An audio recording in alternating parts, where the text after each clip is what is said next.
Welcome to Thoughts Roundup. How nice it is to be with you today. Thank y'all for listening. I have a surprise, a pleasant surprise.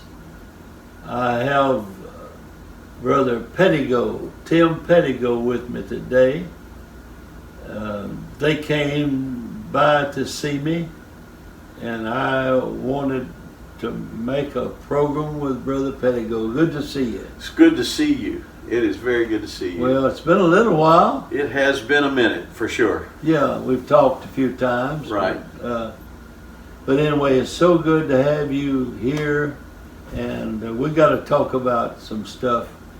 People ask me about you and y'all and what you're doing, and then I see people that you come in or you just been there, and so it's so nice, brother. You evangelizing? Is that what we call it? I think it's still called that. Yeah. We've been on the road now for just over 3 years, and traveling full time. Yeah. You know, it's the Lord has opened the doors, and we said when we started this journey, we're going to do like the prophet said. Yeah. He said, "What do you have in your hands? Then do it with all your might." Yeah. And so what we had were some invitations, and we started taking those invitations, and here we are 3 years It later. kind of grew into more and more and more. That's it. Well, listen, I understand, and I want you to take a little time and tell me. I understand you're doing a little bit, some things more than. Of course, you all know, I'm sure, that Brother Pedigo and Sister Pedigo are great singers, and he has been singing for many years. But aren't you doing something else also with that? Some weaving it in? We sing, and we're recording artists, of course, and we have CDs, and they don't have CDs anymore, but we have recordings, let's say that. Yeah.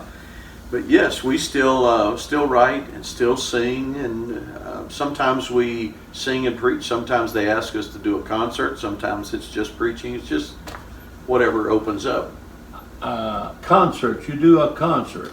Well, I would say pieces of a concert. Yeah. I don't think, well, the two of us, we don't carry like a full 2-hour concert. No, but I we do understand. portions, Yeah. sing for 20, 30 minutes. You wrote a song before we left Calvary that my wife loved. She just loved, and I can't remember what. Keep believing. Keep believing. Yeah, keep believing. That was so. She loved that song. Well, now, did I hear something about maybe you also took a cruise or take a cruise or something and do some music? We do. It's Tell us called about that. Well, it's called Praise at Sea, and it's headed up by Matt Linton, who is also an evangelist, and he is out of Texas, but he started it, and several of us got together. There's about a dozen or so apostolic artists and recording artists, and we take cruises, have for the last 4 or 5 years. Oh. In fact, this February, we're doing one, Praise at Sea, which goes out of Port Canaveral in Florida, and it's a 5-day cruise, and we'll have over 600 apostolics on the boat. Over 600. Yeah. And so it's And a lot they of fun. all believe exactly the same. Exactly the same. There's no wavering. Well, that's so good. That is so good. And y'all sing every night then? We do. And the days we're at sea, we have like 2 concerts a day. And then in the days that we're in port, we just do a concert at night. And really the interesting thing is, the last 2 cruises we've been on, we've actually baptized people from the ship who just kind of come and hang out. We've baptized people the last 2 cruises. There was much water there. There was. We actually waited till about 9, 10 o'clock at night and took them to the rear of the boat where there's a little bitty pool and baptized them right there on the boat. On the boat, I see. Well, that is so nice. Now, tell me about your children. I want to know. Tell us.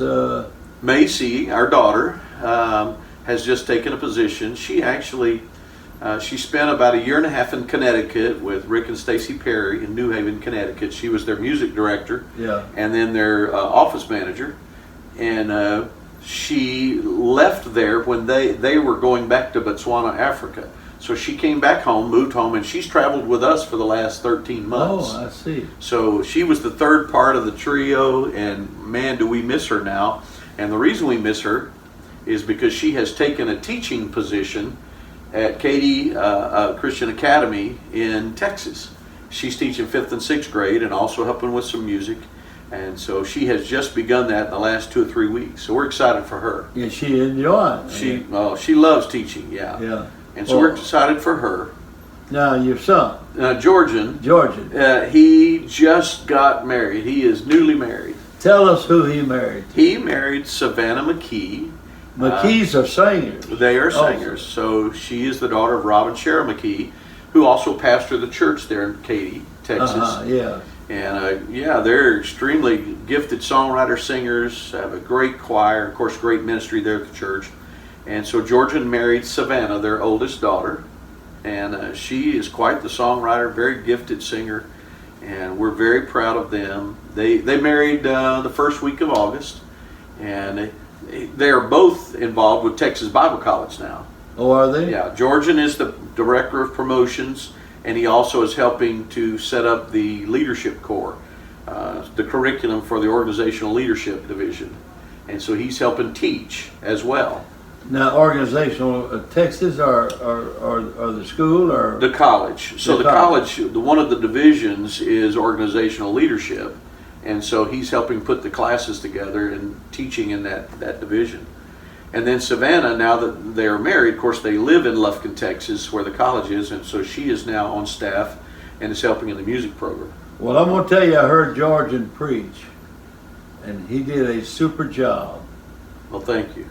He's a cross between his dad, you, and Brother Paul Mooney, his grandfather.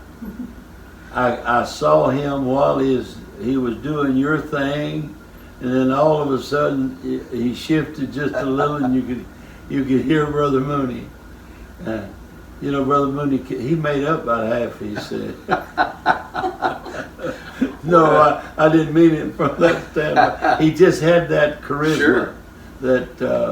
So anyway, that's so nice. We're very proud of him. Yeah.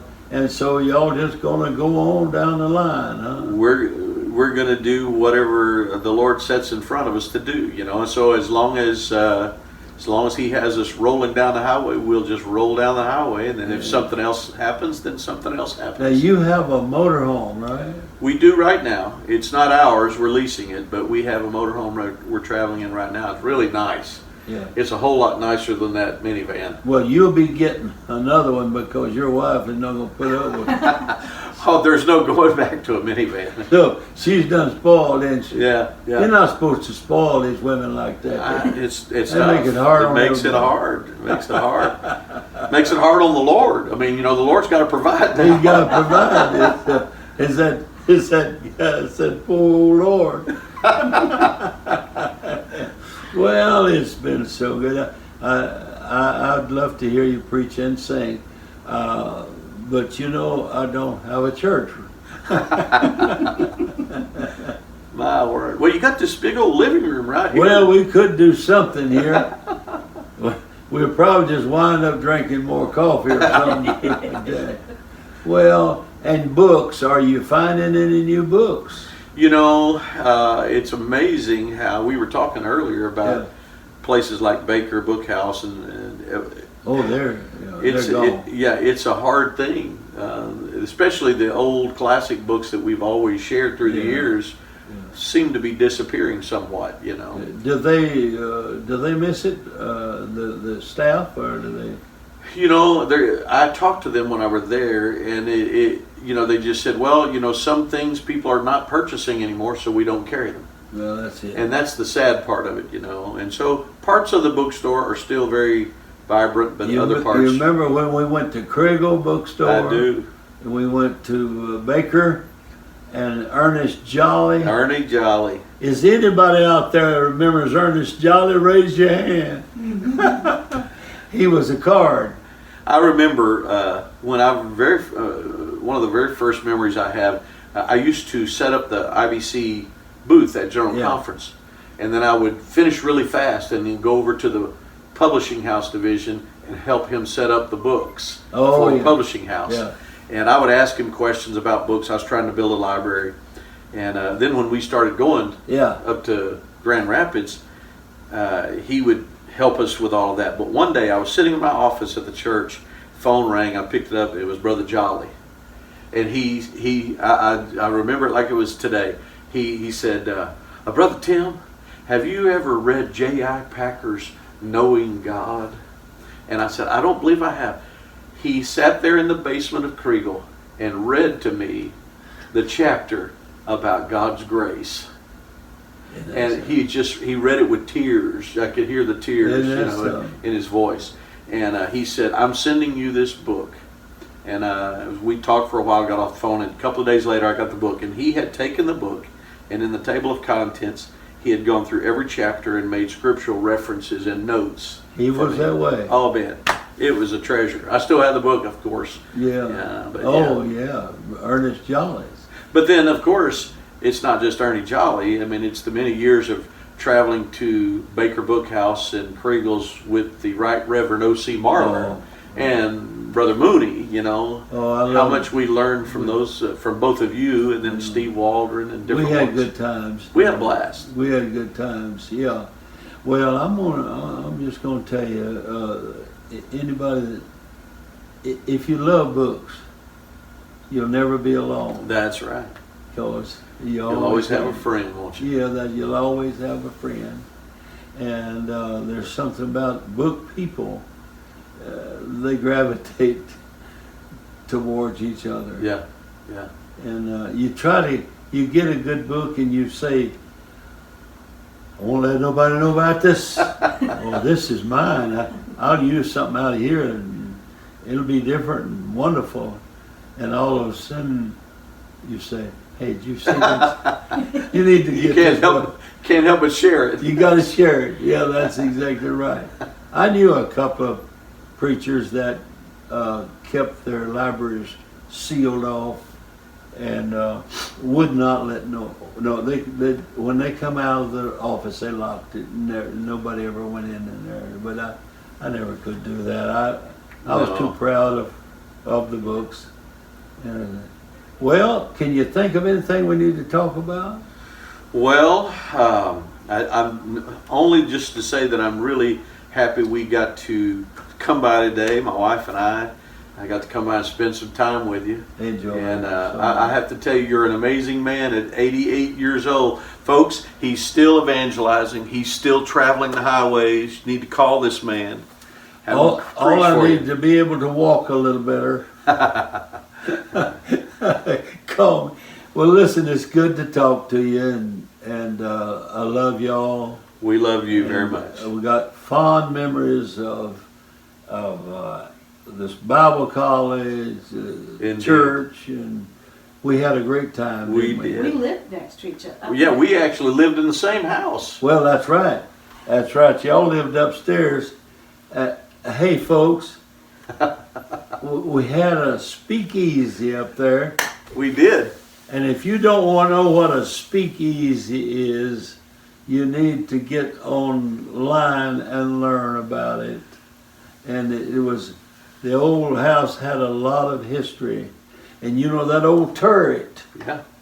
That's where they when they had their card playing and their liquor they wasn't supposed to have in the speakeasy, they'd put somebody in that turret and they could see down both streets. Yeah. And they could tell them, put the walls, fold the walls back up. Police are coming. It was a nice old Victorian, Victorian, yeah. Beautiful big Victorian. Well, thank you for being with me. Absolutely, thank you. And I love you, and thank you for sharing today with me. Absolutely. God bless you.